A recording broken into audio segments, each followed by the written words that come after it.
Hallelujah. Hallelujah. आइए हम सब खुदा को धन्यवाद देंगे और हम यहाँ पर आनंदित मन से खुशी खुशी खुदा के इस भवन में आए हैं। खुदा से आशीष नहीं बल्कि कुछ जरूरत की चीज नहीं बल्कि अपने पापों पर पश्चाताप करके उसको मानकर हम यहाँ पर इस भवन में आए हैं। उसके सामने क्षमा करेगा और हमें और हमारे परिवारों को अपने स्वर्ग राज्य में रखेगा।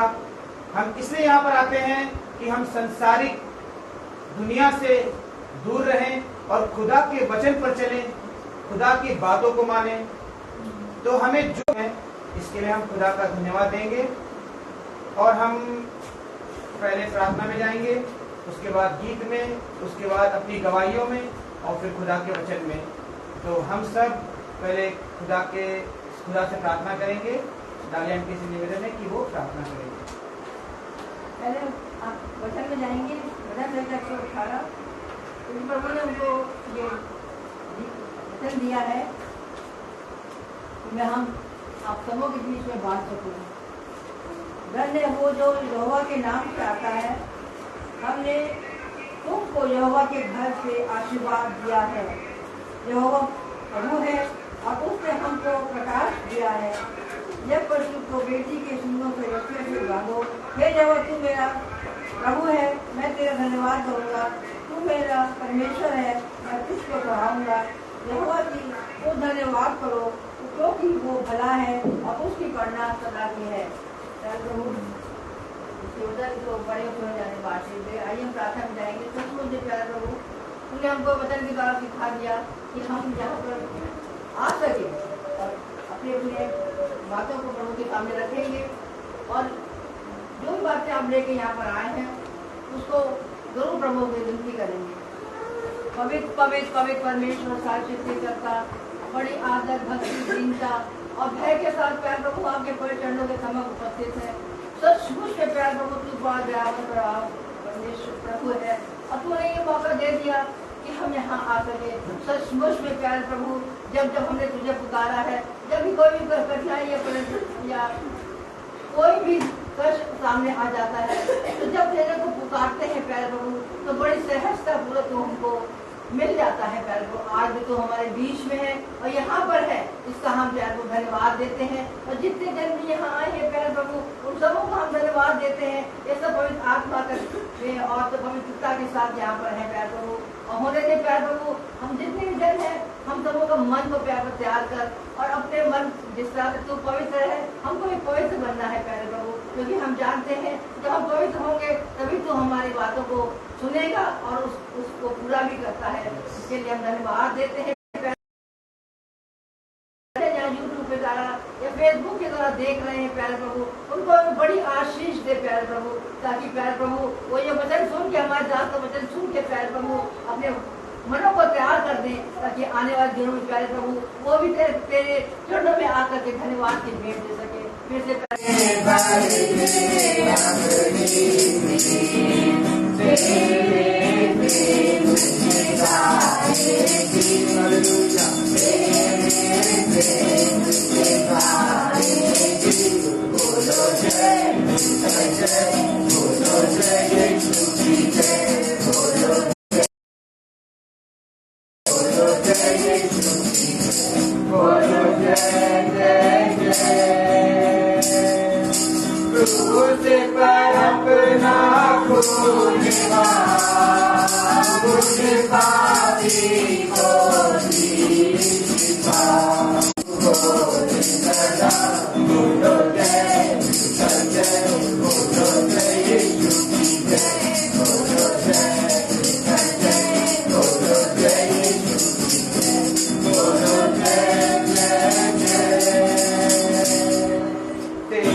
और आज हम आने की बहुत ललायत थे यहाँ आने के लिए।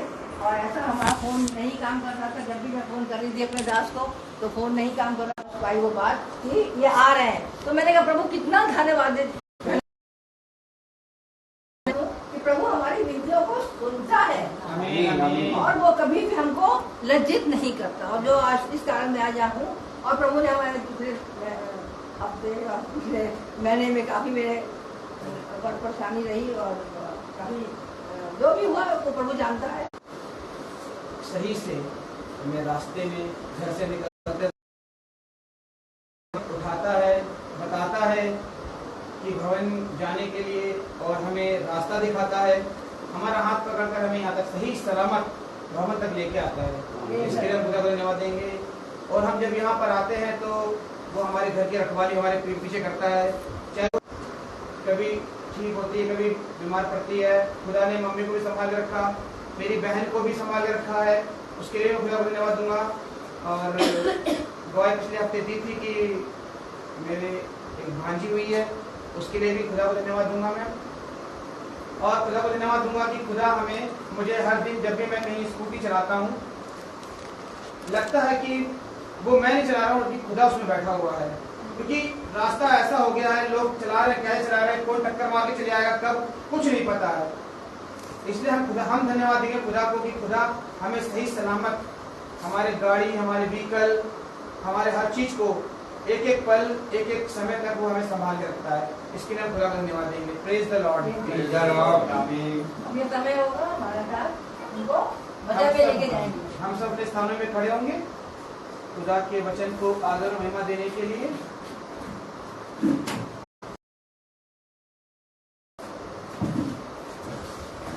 Praise the Lord. Praise the Lord.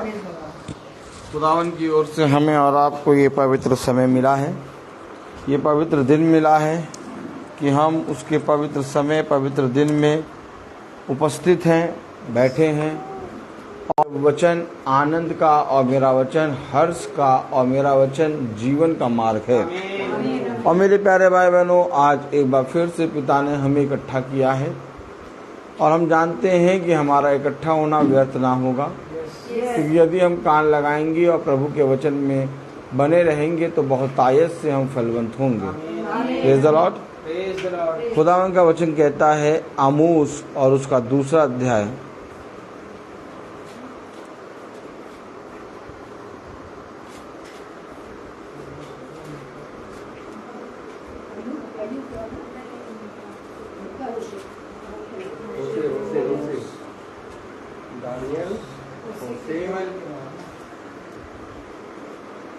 आमोस उसका 2 अध्याय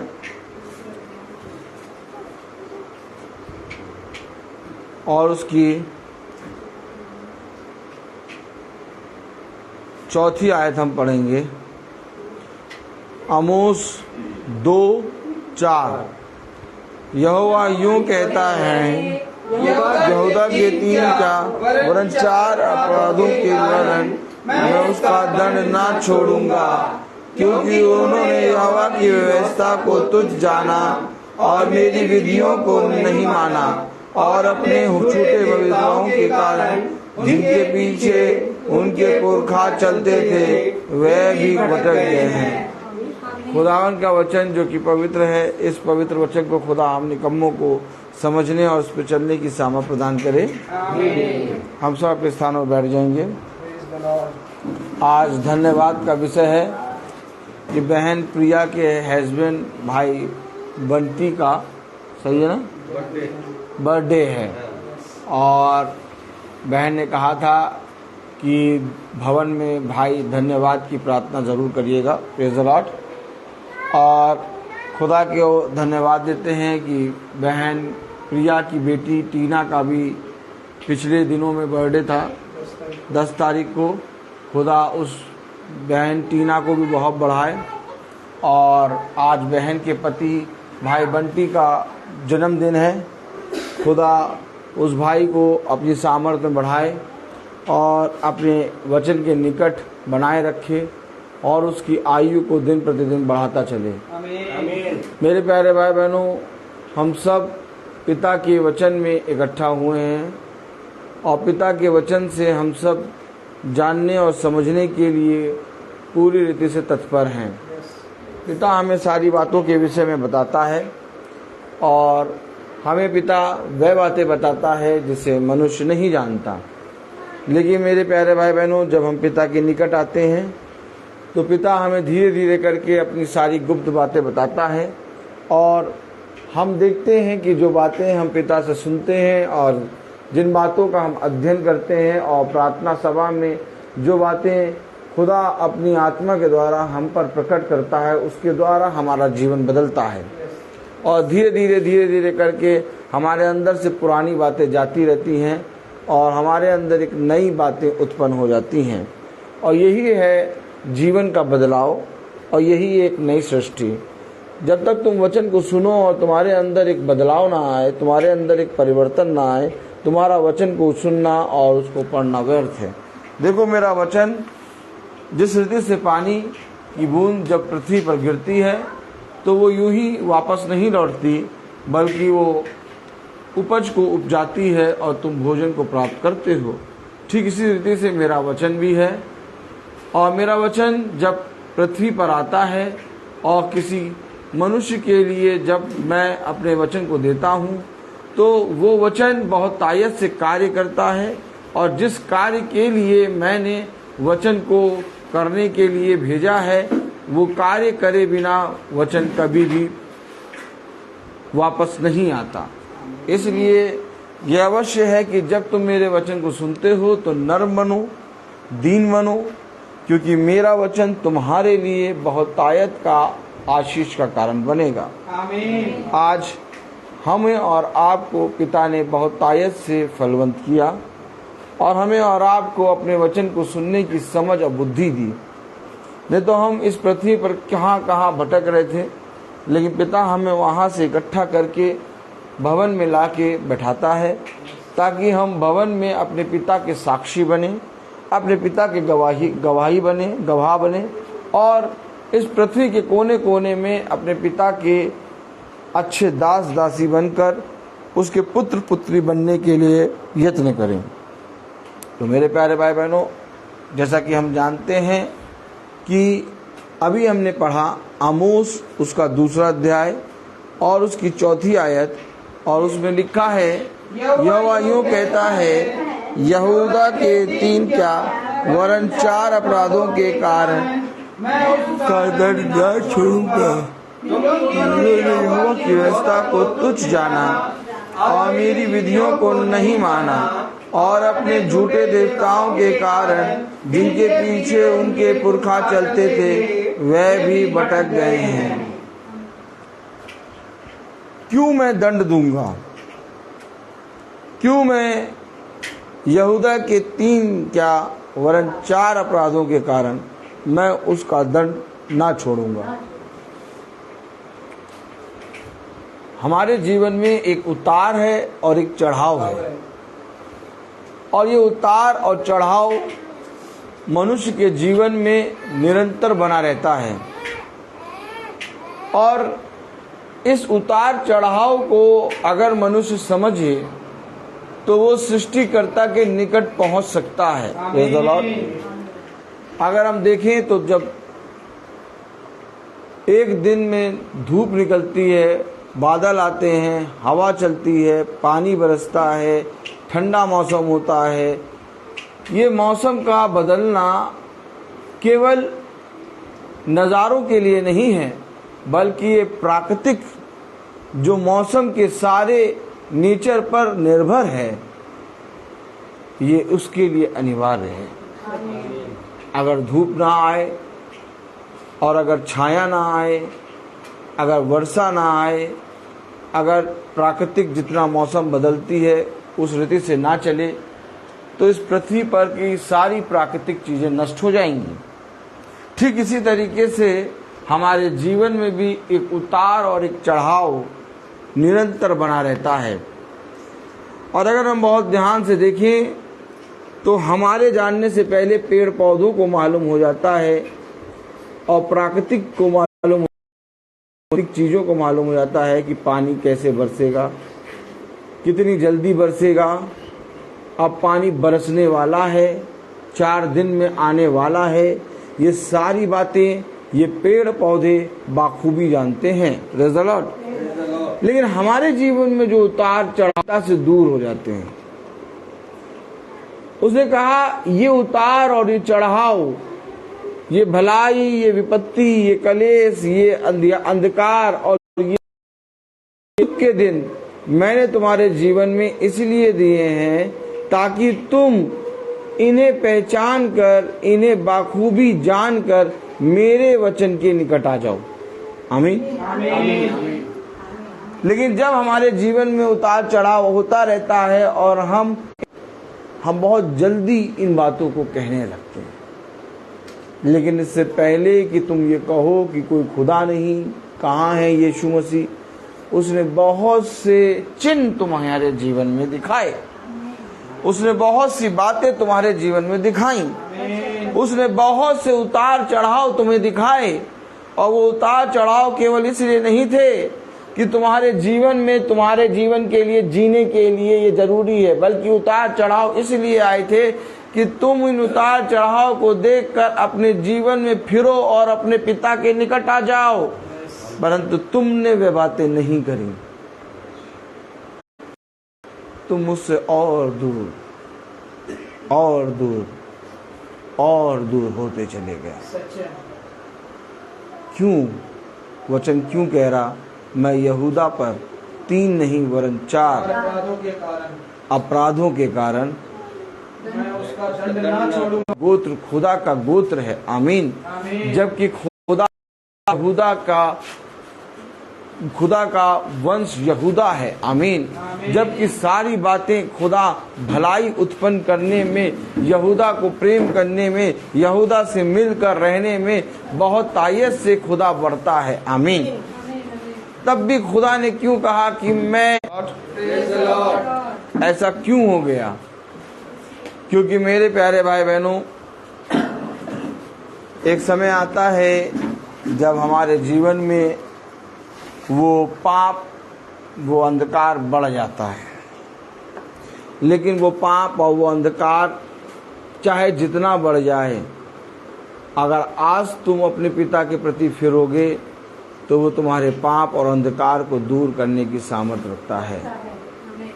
कलाम में लिखा है, वचन में लिखा है, आमोस उसका 2 अध्याय और उसकी 4 आयत में, आमोस 2:4 में लिखा है, यहोवा यूं कहता है, यहूदा के 3 क्या वरन 4 अपराधों के कारण मैं उसका दंड ना छोड़ूंगा। ऐसा क्या हो गया कि जिसको खुदा ने अपना वंश कहा, ऐसा क्या हो गया जिसको खुदा ने अपना कलेजा कहा, जिसको खुदा ने अपनी प्रजा कहा, जिसको खुदा ने अपनी पुत्र और पुत्री कहा, उस पर खुदा कह रहा 3 नहीं वरन 4 अपराधों का दंड देना नहीं छोड़ूंगा।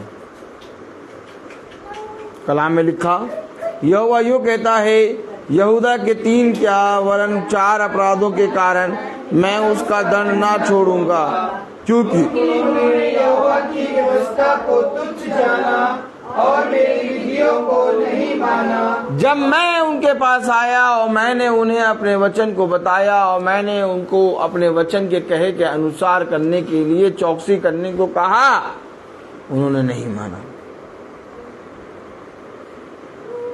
कितनी बार आज हम वचन को सुनते हैं और घर जाकर, अपने जीवन में जाकर वो कामों को फिर करते हैं, और ऐसे करते हैं कि जैसे हमने वचन में सुना ही नहीं था। अगर एक बार हम वचन स्मरण कर लें और वो काम हमारे सामने आए तो हम कर नहीं सकते, लेकिन हम वचन को सुनकर अपने कानों को झाड़ देते हैं। और जैसे कोई मनुष्य जब कहीं बैठता है और अपने वस्त्र को झाड़ कर चल देता है, ठीक वैसे ही हम भी महासभा में या मीटिंग में या किसी न किसी जरिए से जब वचन को सुनते हैं, अपने कानों को झाड़ कर चल देते हैं। और वह बातें जिनके विषय में पिता ने हमें अपनी प्रार्थना सभा में बताई थी, और जब वह बातें हमारे सामने घटते हुए देखते हैं, तो मेरे प्यारे भाई बहनों, उन बातों में हम उन बातों से दूर नहीं बल्कि उन बातों के गवाह बन जाते हैं। आप वचन क्यों सुनते हैं? आपको वचन क्यों सुनाया जा रहा है? आप पर खुदा का मर्म क्यों प्रकट हुआ? आप पर खुदा की इच्छा क्यों प्रकट हो रही है? आप क्यों आखिर प्रतिदिन प्रभु के वचन को सुन रहे हैं? क्योंकि पिता प्रतिदिन आपको समझाने और आपको फिरने और आपको अपने अंधकार के कामों से क्षमा मांगने का अवसर दे रहा है। लेकिन आप उस अवसर को तुच्छ समझ रहे हैं। उसने कहा उन्होंने, पढ़े जरा, क्योंकि उन्होंने यहोवा की व्यवस्था को तुच्छ जाना और मेरी विधियों को नहीं माना। सुनते तो हैं, पढ़ते तो हैं, परंतु जब उसको अपने जीवन में जीने का समय आता है, यानी लागू करने का समय, तो हम उससे अलग हो जाते हैं।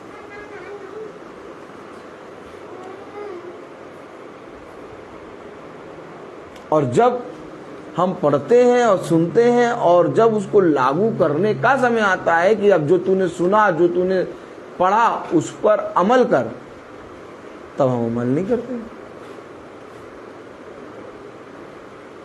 हमारे साथ ऐसा होता है कि कोई मनुष्य आकर हमें हल्के से तेज आवाज में बोल देता है, हम डर जाते हैं और हम पिता की आज्ञाओं को, उसके वचन को पीछे करके उस मनुष्य के कहे के अनुसार करने लगते हैं। और जब करने लगते हैं तो थोड़ी देर बाद देखते हैं वो मनुष्य जो दबदबे में आके कह के गया था वो दूर चला गया, वो फिर कभी दिखाई नहीं देगा। लेकिन इस तरह से हमने अपने पिता का इनकार कर दिया। कलाम में क्या लिखा है मालूम? Praise the Lord. आइए आमोस उसका दूसरा अध्याय और उसकी 11वीं आयत पढ़ें। मैंने तुम्हारे पुत्रों में से नबी होने के लिए, समझिए, कहीं और से नहीं, तुम्हारे बीच से मैंने तुम्हारे पुत्र और पुत्रियों को मैंने नबी होने के लिए चुना। ओहो,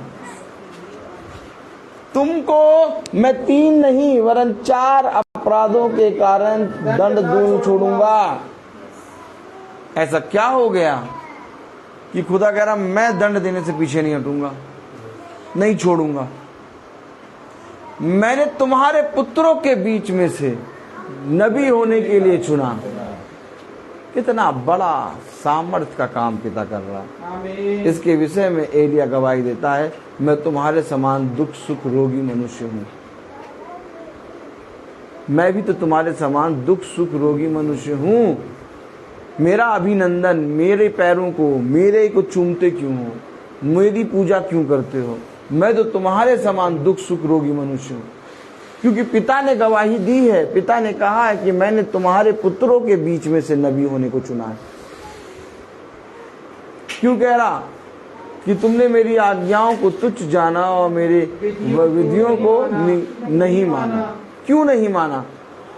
जबकि मैंने तुम्हारी पुत्रों के बीच में से नबियों को चुना। क्या कह रहा 11वीं आयत पढ़ें। मैंने तुम्हारे पुत्रों में से नबी होने के लिए और तुम्हारे कुछ जवानों में से नाज़ीर होने के लिए ठहराया। क्या बुरा करा खुदा ने? क्या बुरा करा? किसी और के नहीं, हमारे बीच से खुदा ने नबी के लिए और नाज़ीर होने के लिए ठहराया है। आज भी मेरे प्यारे भाई बहनों, हम में से कोई इतना पवित्र, इतना सामर्थ्य नहीं है कि पवित्र वचन का प्रचार कर सके, लेकिन हमारे बीच में से ही पिता ने हमें और आपको ठहराया है। जिस तरह से उसने उस समय कहा कि मैंने तुम्हारे पुत्र और पुत्रियों में से, मैंने तुम्हारे पुत्रों में से, मैंने तुम्हारे पुत्रों में से नबी और नाज़ीर होने के लिए ठहराया, वैसे आज भी वो हमारे बीच में से किसी भी भाई, किसी भी बहन को दास दासी बनाकर खड़ा करता है। आप बताइए, जिस दास दासी को पिता हमारे बीच में खड़ा करता है, क्या उस दास दासी को जानने के लिए या उसकी सुनने के लिए हमने कभी प्रार्थना करी? नहीं करी। हम तो उसे जानते भी ना थे। Praise the Lord. हम तो उसे जानते भी ना थे। वचन को समझें, हम तो उसे जानते भी ना थे। हमने तो प्रार्थना भी नहीं करी थी उसके लिए कि हमें पिता एक नबी दे, हमें एक दास दे। पता नहीं कहां से पिता ने एक दास को, एक अपने याजक को, अपने अभिषिक्त को हमारे बीच में रखा, और हमारा मन उस पर लग ही नहीं रहा था। हम उस पर विश्वास ही नहीं कर रहे थे कि सच में ये खुदा का दास है। हम बहुत संदेह कर रहे थे, हमें समझ में नहीं आ रहा था। कभी कभी ऐसा लगता था हाँ ये खुदा का दास है, लेकिन कभी कभी तो ऐसा लगता था ये खुदा का दास नहीं है। लेकिन धीरे धीरे खुदा के सामर्थी वचन ने हमें ये विश्वास दिया कि ये जो तुम्हारे सामने खड़ा है, या ये जो तुम्हारे सामने खड़ी है, ये मेरा दास, मेरा दासी है। सच है, आमीन। मालूम है, दंड इसलिए नहीं आया कि उन्होंने कोई पाप करा। दंड इसलिए आया कि उन्होंने जो सुना उस पर अमल नहीं किया। दंड ये नहीं है कि हत्या करो, हत्या जब करते तो दंड है, चोरी करते तो दंड है, या किसी के बारे में बुरा कहते तो दंड है, या अश्लील बातें करते हैं, अश्लील व्यभिचार करते हैं तो दंड है, या उसाते हैं, गाली बकते हैं तो दंड है, या किसी के विरोध में बोलते हैं तो दंड है, या चुगली करते हैं तो दंड है, या हम अपने जीवन से कुछ भी अंधकार के कामों को अपने जीवन में जब प्रकट करते हैं तो दंड है। अगर हम बहुत ध्यान से देखिए, जब से हम पिता के वचन को सुन रहे हैं, हमारे बीच से ये सारे काम होना बंद हो गए हैं, बहुत तायत से बंद हो गए हैं। अब क्रोध में हम धीमे हो गए हैं, गाली बकना तो कितने सालों से बंद हो गया, और बुराई करना भी धीरे धीरे हमारे अंदर से जा रहा है। अश्लील चीजें देखना भी हमारे अंदर से चला गया है, और व्यभिचार की बातें भी हमारे अंदर से धीरे धीरे जा रही हैं। ये सारी चीजें धीरे धीरे हो रही हैं। लेकिन उसने कहा मैं दंड दूंगा, और किस बात के लिए दंड दूंगा? कि उन्होंने मेरी विधि, मेरी विधियों को नहीं माना, मेरी आज्ञाओं और मेरी विधियों को नहीं माना। इसके लिए भी दंड है क्या? यस। और इसके लिए बहुत भारी जुआ है। हो सकता है कि तू सारी बातों में पवित्र हो, ये घमंड ना करो कि मैं गाली देना छोड़ दिया, और इस बात पे भी घमंड ना करो कि मैंने क्रोध करना छोड़ दिया, और इस बात पे भी घमंड ना करो कि मैंने व्यभिचार में मैं धीमा हो गया। ये एक साइन है, ये एक चिन्ह है कि तुम अपने पिता के समीप आने लगे हो। लेकिन पिता को ग्रहण करना ये जीवन है।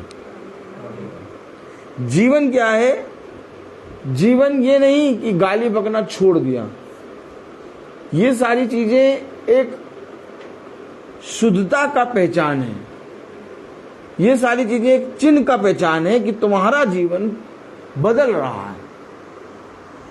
लेकिन जब मैं अपने पिता को अपने जीवन में ग्रहण करता हूं, तब मैं जीवन में उत्पन्न होता हूं। आमीन। और उसकी आज्ञा, उसकी विधि जीवन है, और वही है जीवन का वृक्ष का फल। उसने कहा मैं तुम्हें ऐसे रोटी से खिलाऊंगा कि फिर तुम्हें कभी भूख नहीं लगेगी। ये वही रोटी है जो पिता ने हमारे और आपके लिए रखी है। इसको खाना होगा, इसको अमल करना होगा। और जब आप खाएंगे, आप जब इस पर अमल करेंगे, तो आप और हम में से ही कोई ना कोई नाजीर, और कोई ना कोई भविष्यवक्ता, कोई ना कोई खुदा का दास, कोई ना कोई खुदा का चुना गया कहलाएगा।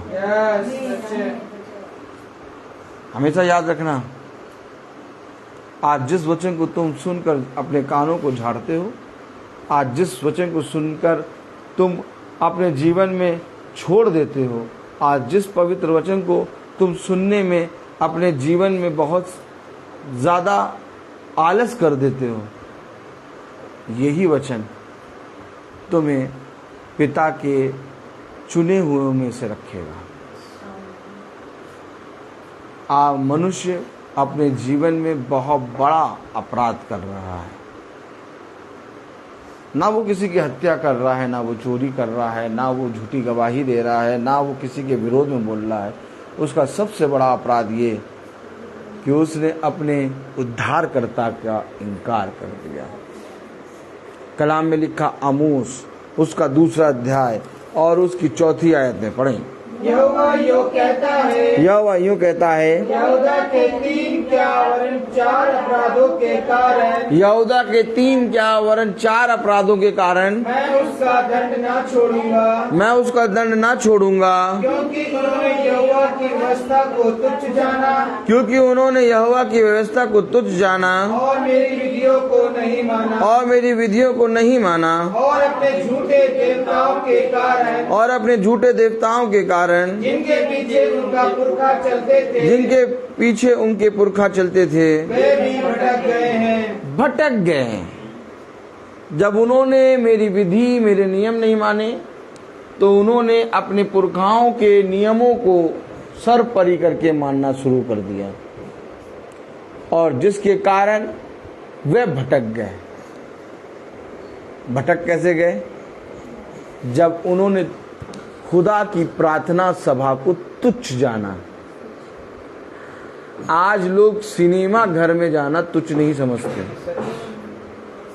बल्कि लोगों को बताते हैं बहुत जोरों शोरों से कि हम सिनेमा हॉल जा रहे हैं, मूवी देखने जाएंगे।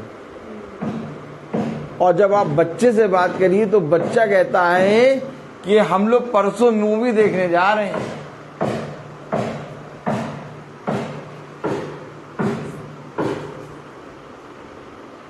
लेकिन अगर उनसे कहो कि अपने घर में प्रार्थना सभा करा ले, कब कराएं, समय नहीं है।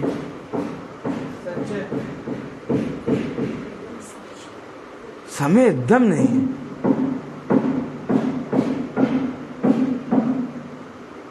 बस भैया सुनते तो हैं, मानते तो हैं, लेकिन भैया कुछ हो नहीं रहा।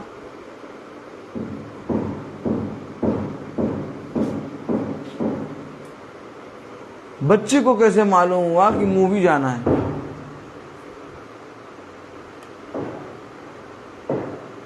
और मूवी जाने के लिए 4 बजे से शाम को 9 बजे तक पूरा फ्री।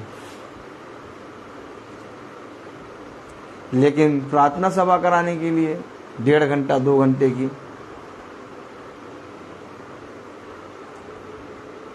उन्होंने मेरी आज्ञा और मेरे नियमों को तुच्छ जाना।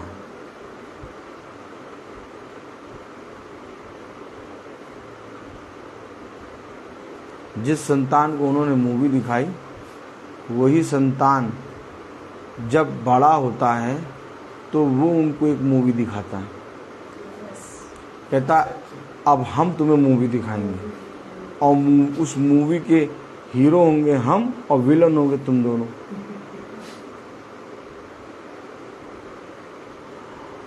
और जब उस हीरो की पत्नी, तो वो सबसे पहले पत्नी को नहीं विलन पे कुड़कुड़ाता है, क्योंकि सब बातों में वो विलन है, क्योंकि उन्होंने मूवी दिखाई थी। तो मूवी में एक हीरो होता है, एक विलन होता है, एकदम सेम डिट्टो मूवी। वही संतान बड़े होने के बाद भी देखो ये लड़का ऐसा निकल गया। तुम भी तो किसी के लड़के थे, तुम भी तो किसी की लड़की थी, और वो किसी की लड़का लड़की कौन था? खुदा। जब वो तुमसे मिलना चाहता था, जब वो तुमसे कहता था प्रार्थना सभा में मैं आऊंगा मेरे बच्चे, मैं तुझसे बात करूंगा, मैं तेरे उन विपत्तियों को, उन अधर्मों को, उन विपत्तियों को, उन अंधकार की शक्तियों को जो तेरे निकम्मे कामों के कारण आ गई, तुझसे दूर कर दूंगा। तो हम धीरे से कहते समय नहीं। और ठीक जब बूढ़े माँ बाप अपने जवान बच्चों से कहते हैं बेटा हमारे ये काम कर देना, तो वो भी कहते हैं धीरे से अभी समय नहीं है, जब होगा तब करेंगे। तब हम ये सोचते हैं कि हमारे लिए तो जीवन में इसके लिए समय समय था, लेकिन आज हमने एक छोटा सा काम करा तो इसके पास समय नहीं। ठीक जिस तरह से तुम्हारे लिए, तुम्हारी संतान के लिए जीवन में समय समय है, तुम सब कुछ कर सकते हो, वैसे पिता भी जीवन भर तुम्हारे लिए सब कुछ करता है। और पिता इसके एवरेज में केवल कुछ नहीं चाहता, बस केवल एक चीज चाहता है, तू मुझे जान ले। और क्या जान ले? कि मैं तेरा पिता हूँ। कौन सी डिमांड करी उसने? कौन सा तुम्हारे हाथ मांग लिए, कौन सा तुम्हारा पैर मांग लिया, कौन सा तुम्हारा उस आते जॉब मांग लिया, कौन सा तुम्हारा दिन पूरा मांग लिया कि 24 घंटे पूरा एक कमरे में बैठ के एक टांग पे खड़े होके मेरी स्तुति करूं? कुछ नहीं मांगा उसने केवल ये कहा, तुम ये विश्वास कर लो कि मैं तुम्हारा पिता हूं। नहीं करा हमने। कलाम में क्या लिखा मालूम? Praise the Lord. आमोस उसका 2 अध्याय और उसकी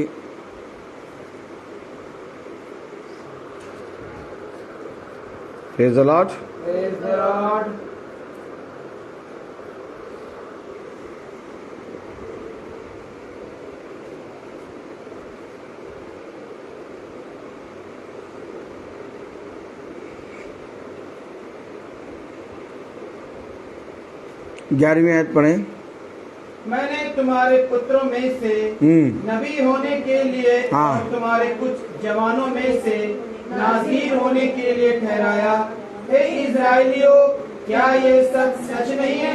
क्या ये वाणी है? क्या ये बातें सच नहीं है कि मैंने तुम्हारे लिए, तुम्हारे अंदर से, तुम्हारे लोगों के अंदर से एक धर्मी को उत्पन्न करा, अर्थात एक नबूवत करने वाले को, एक नाज़ीर को उत्पन्न करा तुम्हारे बीच में से। मैं चाहता तो मैं किसी से भी ये काम करा सकता था, लेकिन मैंने तुम्हारे बीच में से ये काम करा। और इसके बाद भी हमने और आपने अपने पिता का इनकार करा। कलाम में क्या लिखा? 10वीं आयत पढ़ें। मैं तुमको मिस्र देश से निकाल लाया और जंगल में 40 वर्ष तक लिए फिरता रहा कि तुम अमोरियों के देशों के अधिकारी हो जाओ। अधिकारी बनाने के लिए मैं तुम्हें निकाल लाया था और 40 वर्ष तुम्हें लिए फिरता रहा। एक दिन नहीं, एक शाम नहीं, एक घंटा नहीं, 40 साल तक खुदा इजरायलियों को लिए फिरता रहा। और जैसे उस समय खुदा इजरायलियों को लिए, आज बहुत तेरे लोग हैं जिनके पास आराधना करने का पवित्र स्थान नहीं है। आप बहुत तेरे लोग हैं जिनको भवन के विषय में कुछ ज्ञान नहीं है। आप बहुत तेरे लोग हैं जो जानते ही नहीं कि भवन है क्या, क्योंकि भवन उसको मिलता है जिसको खुदा ने नियुक्त किया होता है। हर एक जने को भवन नहीं मिलेगा। आप ईंटें पत्थर लगा के कोई भी बड़ा सा बड़ा आराधनालय, बड़ा सा बड़ा अच्छे से अच्छा बना लें, लेकिन वो भवन नहीं बन सकता। बल्कि कलाम में लिखा है, आइए पढ़ें, आमोस 2, प्रेज़ द लॉर्ड। आमोस 3:10 पढ़ें। यहोवा की ये वाणी है, यहोवा की ये वाणी है, जो लोग अपने भवनों में उपद्रव और डकैती का धन बटोर रखते हैं, वे सिधाई से काम करना जानते ही नहीं। अरे उपद्रव और डकैती का धन कहाँ रखा है? बटोर रखते हैं भवन में। भवन में।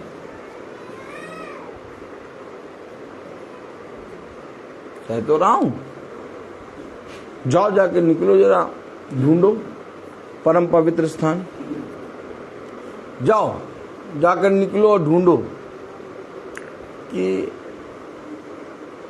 कोई एक ऐसा स्थान जहां लोग आत्मा में इकट्ठा हों। हर चीज किसी ना किसी चीज से जुड़ी है। एक परम पवित्र स्थान पिता आपको तब देता है जब पिता उस भवन को बनाना चाहता है। केवल दाऊद ने इच्छा नहीं करी थी कि मैं भवन को बनाऊंगा, बल्कि पिता की भी इच्छा थी। यह सच है। इसलिए उसने कहा तू नहीं बल्कि तेरा पुत्र बनाएगा। आमीन आमीन। और आज भी पिता उन भवनों पर अपना सामर्थ, अपना मर्म प्रकट करता है जिन भवनों को खुदा बनाता है। आमीन। बन रहा है, हो रहा है काम, व्हाइट सीमेंट लग रही है, हमें नहीं मालूम कौन आके लगा रहा, क्या हो रहा, काम हो रहा है, हमें कुछ मतलब नहीं। अरे आपके भवन बन रहा, आपने पैसा दिया, आपको मालूम होना चाहिए, हमें नहीं मालूम। हमारे हाथ से सारी बातें अब निकल गई हैं, ना पहले थी और ना अब है। अब जो काम हो रहा है खुदा कर रहा है, हमें नहीं मालूम वो काम क्या हो रहा है क्या नहीं हो रहा, और हम देखने तक भी नहीं आते, हम चुप हैं बस। हमें ये मालूम है चुप बैठो, देखो एक आवाज आ रही, कर कर कर, नीचे भवन चल रहा, ऊपर बन रहा।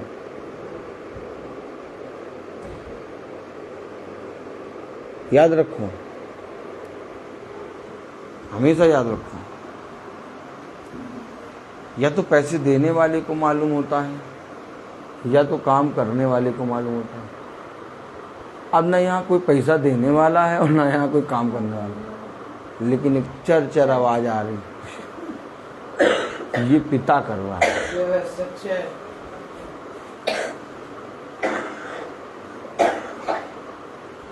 वो अब चाहें तो अभी छोड़ दें और हम उनका कुछ नहीं कर पाएंगे, लेकिन वो कर रहे हैं जो कर रहे हैं। वो आके एक रेगमाल भी अगर लगा रहे हैं तो ये हम पिता को धन्यवाद दे रहे हैं कि पिता अब तो ये हमारे काम में अंडर में नहीं लेकिन कर रहे हैं।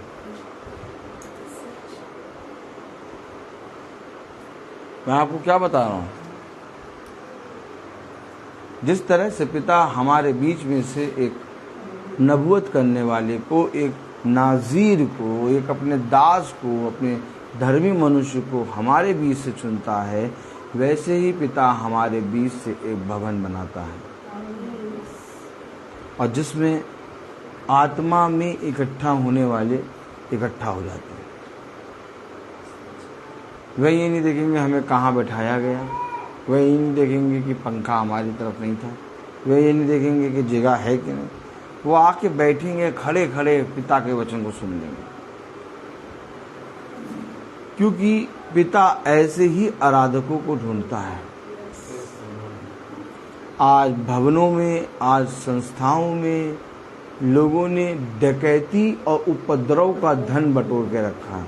आपको मालूम है कलाम में क्या कह रहा, यहोवा की ये वाणी है, यहोवा, आमोस उसका 3 अध्याय और उसकी 10वीं आयत में लिखा है, यहोवा की ये वाणी है, जो लोग अपने भवनों में उपद्रव और डकैती का धन बटोर रखते हैं वे सिधाई से काम करना जानते ही नहीं। अब जब सिधाई से काम करना जानते ही नहीं तो क्या प्रचार करोगे वहां पर? कौन आ रहे हैं? 1000 लोग आ रहे हैं, 1500 लोग आ रहे हैं, कोई उसकी मीनिंगलेस है वो, क्योंकि सिधाई से काम करना नहीं आता।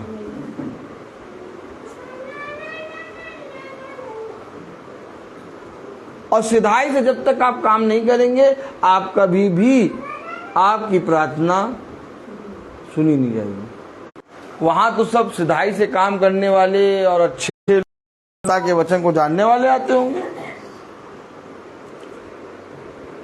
कलाम में लिखा है 10वीं आयत में 3:10 में, यहोवा की ये वाणी है, जो लोग अपने भवनों में उपद्रव और डकैती का धन बटोर रखते हैं वे सिधाई से काम करना जानते हैं। क्योंकि उनके भवनों में उपद्रव और डकैती का धन रखा हुआ।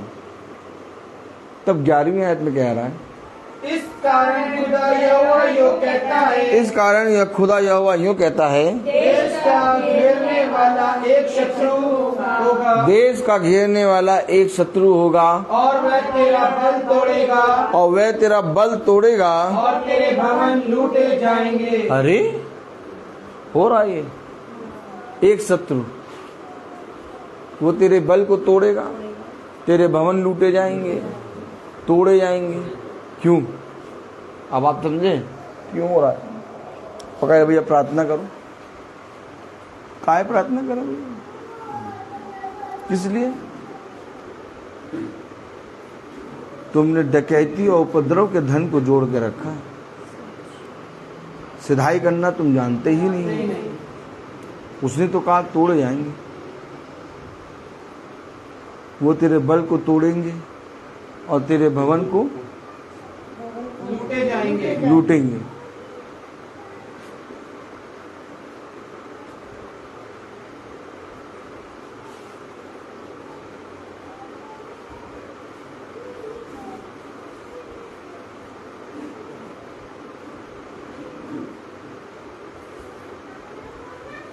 अगर आज इस भवन में हम पवित्र मन से नहीं बैठते तो ये भवन कभी पवित्र बन नहीं सकता।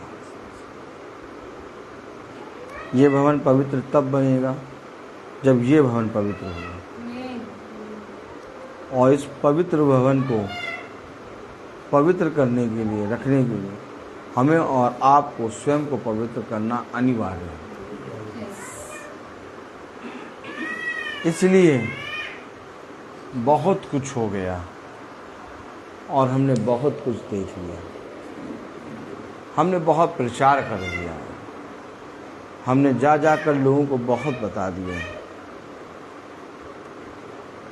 अब पिता चला नहीं जाता, अब पिता हम कहाँ जाएं?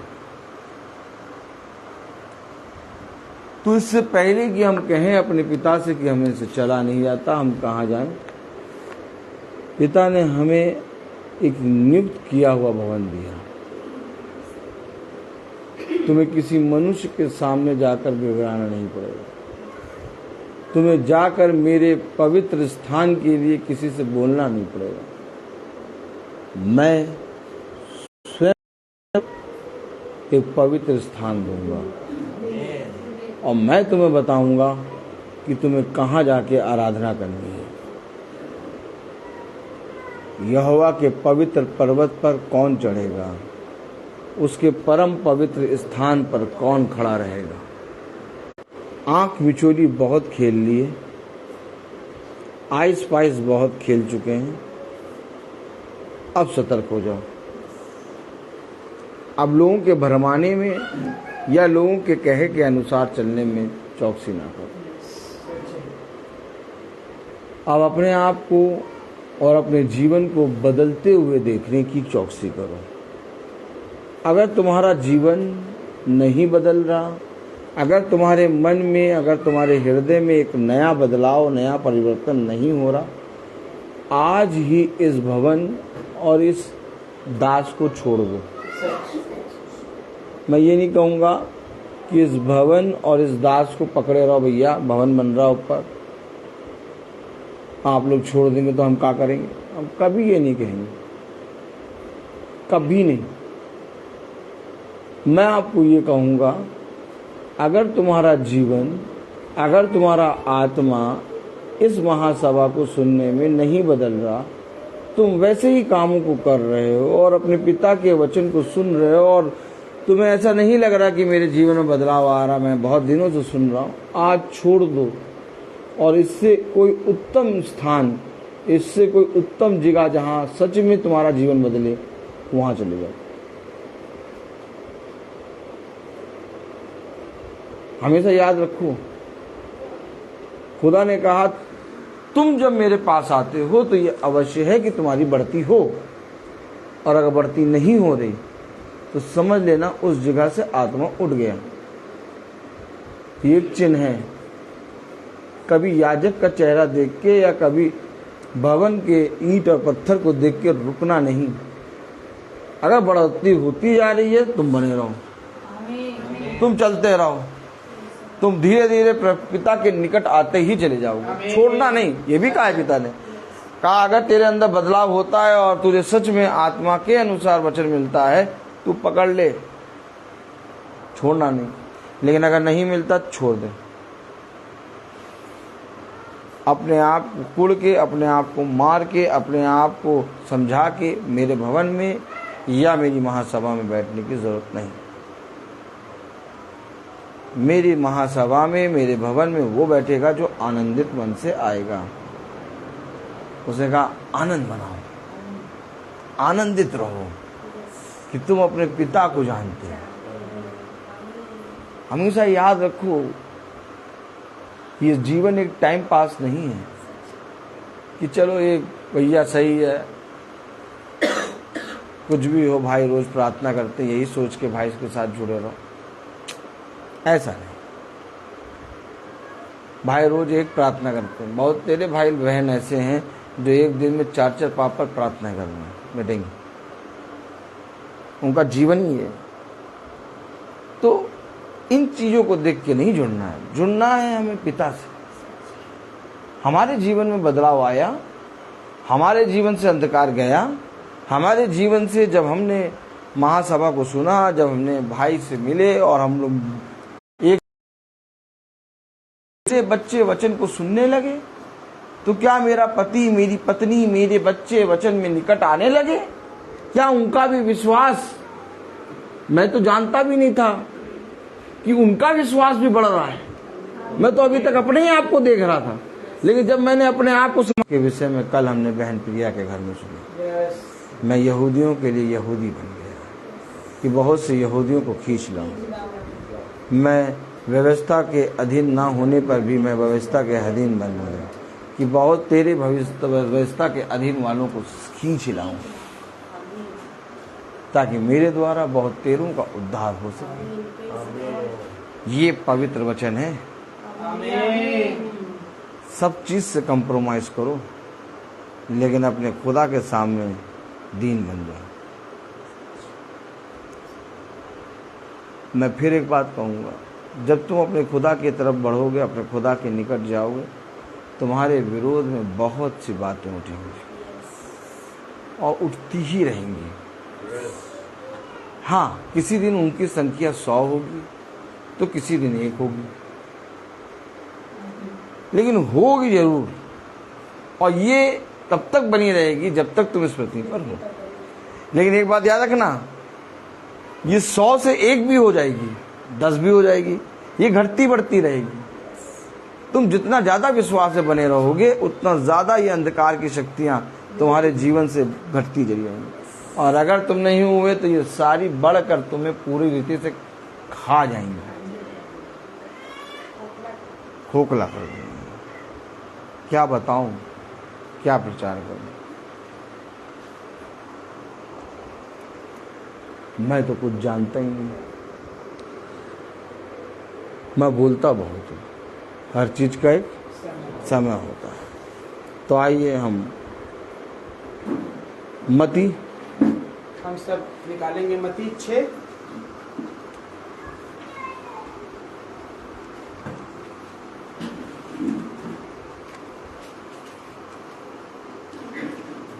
हम सब निकालेंगे मती 6 और हम सब एक साथ पढ़ेंगे।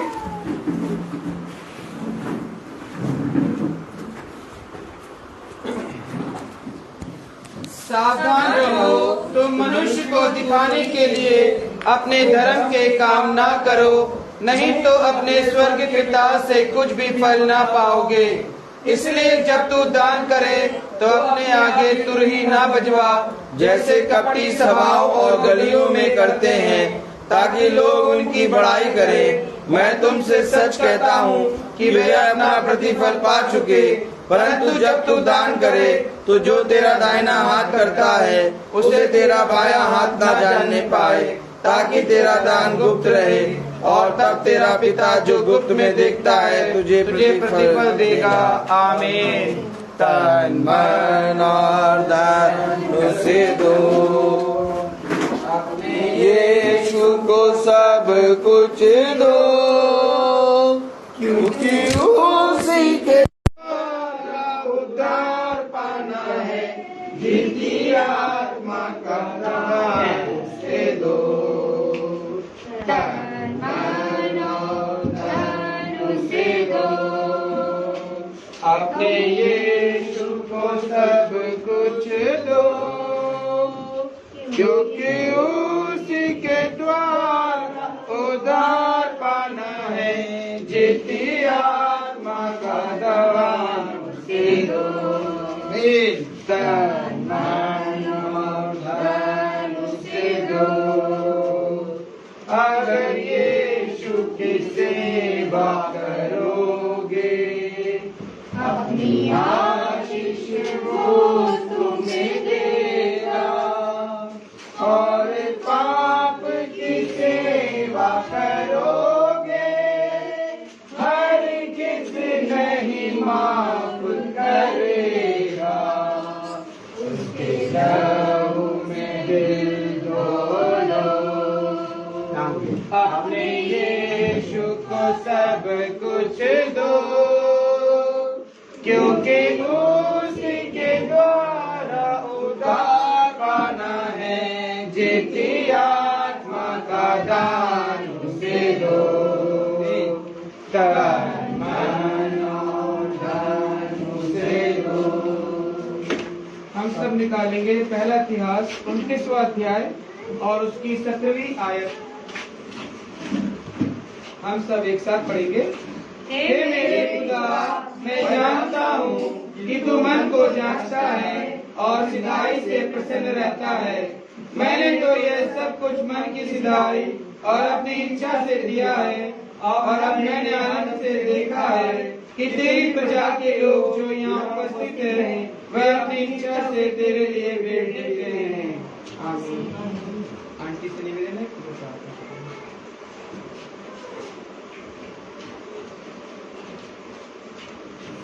धन्यवाद धन्यवाद हमारे महान शक्तिमान पिता परमेश्वर, एक बार फिर से प्रभु आपने अपने भवन में लाए प्रभु सबको, ताकि हम आपकी स्तुति और महिमा और सच्चाई से कर सके। और सच में तो प्रभु अपने ऐसे ही आराधकों को ढूंढ रहा है खुदा, क्योंकि तेरा प्रेम है जो हमें विवश करता है और हमें खींच कर लाता है खुदा जी। खुदा पिता परमेश्वर, हर एक भलाइयों के लिए, हर एक बरकतों के लिए प्रभु जो प्रतिदिन आप हमारे सबके जीवन में करते हैं, उन सब के लिए प्रभु हाथ उठाकर आपका धन्यवाद देते हैं। खुदा पिता परमेश्वर प्रभु, आपने ये भवन जो हमें दिया है, इसमें हम बैठकर बड़े आनंदित रहते हैं। और खुदा प्रभु हमारे हृदय आपको धन्यवाद देते हैं सारी आशीषों के लिए। खुदा प्यारे प्रभु जी, पिता परमेश्वर प्यारे प्रभु, धन्यवाद देना चाहते हैं प्रभु आज के इस वचन के लिए जो आपने हमें दिया। खुदा पिता परमेश्वर, सचमुच में प्रभु तू बड़ा महान है, और जिस तेरे विधि और नियमों को तोड़ा प्रभु जी, उसको प्रभु आप हमेशा दंड देंगे, ये आपका वचन में लिखा हुआ है खुदा प्रभु जी। इसलिए आपकी भय और आज्ञाकारिता में चलने के लिए हर एक को अनुग्रह की आत्मा प्रदान करें प्रभु जी। अपना फजल प्राप्त करने के लिए प्रभु हमें दीजिए प्रभु, ताकि हमारा मन और आपका मन एक हो। पिता परमेश्वर प्यारे प्रभु जी, हम एक मन और एक चित्त होकर आपको धन्यवाद दें और आपकी बढ़ाई करें, आपकी प्रशंसा करें प्रभु। ये एक महत्वपूर्ण समय है जो आपने हमें दिया है, और शैतान हमसे छीन नहीं सकता खुदा पिता परमेश्वर, क्योंकि आपने प्रभु हमें उसे रौंदने की सामर्थ्य दी है खुदा प्रभु जी।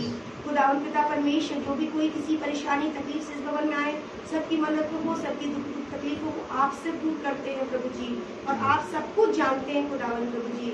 हम भी धन्यवाद देना चाहते हैं हर एक बातों के लिए खुदा, जो आपने हमारे जीवन में की खुदा पिता परमेश्वर।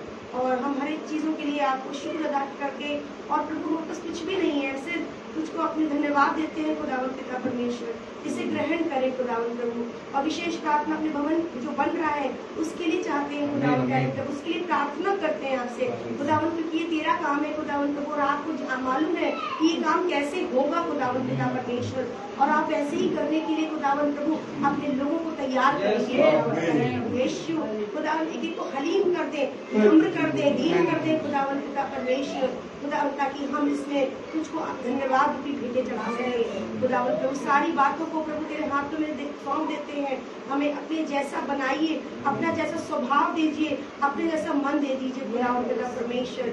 सारा आदर, सारा महिमा, सारा जलाल हम आपको देते हैं खुदावन प्रभु जी। जो भी यहाँ पर आए हैं प्रभु, खाली हाथ न जाए, परंतु बटोर के लेके जाए खुदावन, और बटोर कर प्रभु सब जगह बांट दे खुदावन प्रभु, जिससे सिर्फ और सिर्फ आपकी महिमा होने पाए। सारा आदर महिमा जलाल आपको देते हुए प्रधान करता यीशु नासरी के नाम से मांगते हैं, आमीन। हे हमारे पिता, तू जो स्वर्ग में है, तेरा नाम पवित्र माना जाए, तेरा राज्य आए, तेरी इच्छा जैसे स्वर्ग में है वैसे पृथ्वी पर भी पूरी हो। हमारा प्रतिदिन का आहार हमें दे, और हमारे अपराध में क्षमा कर, जैसे हम भी अपने अपराधियों को क्षमा करते हैं, और हमें परीक्षा में न डाल, परंतु बुराई से बचा। अब हमारे खुदावन यीशु मसीह का फजल, खुदा बाप की मोहब्बत, पाक रूह की रिफाकत और शराकत हमने से हर एक विश्वासी के साथ अब से निकल काल करते हैं।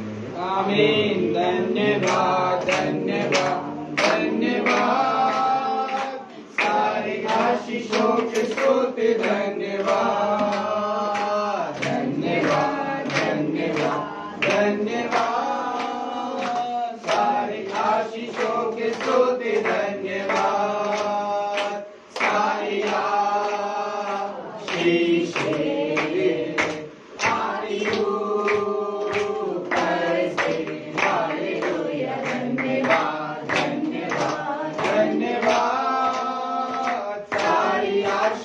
के स्रोत धन्यवाद। Praise the Lord, praise the Lord। सभी भाइयों को praise the Lord. Praise the Lord। सबको सूचित किया जाता है कि कल की प्रार्थना बहन जूलियाना मैथ्यू के यहाँ शाम को 5 बजे होगी। Praise the Lord.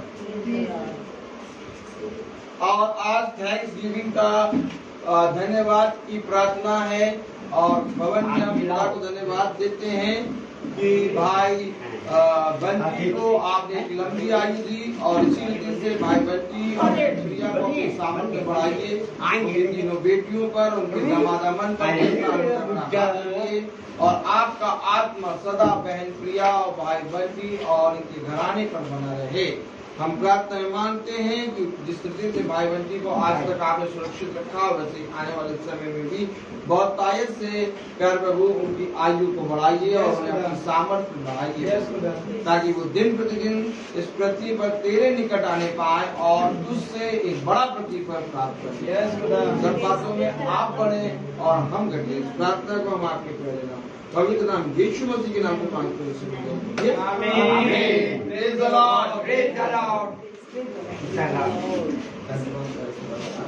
Praise the Lord, Daniel Das. Praise the Lord, Praise the Lord,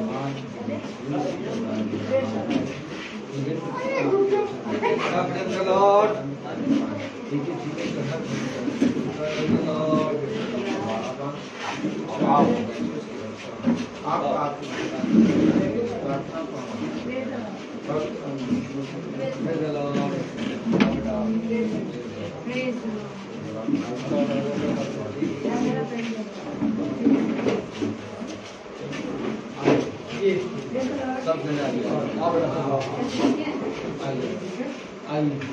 धन्यवाद धन्यवाद प्यारे खुदावन, आज के दिन सभी के लिए आपने माला और इनके परिवार के घराने पे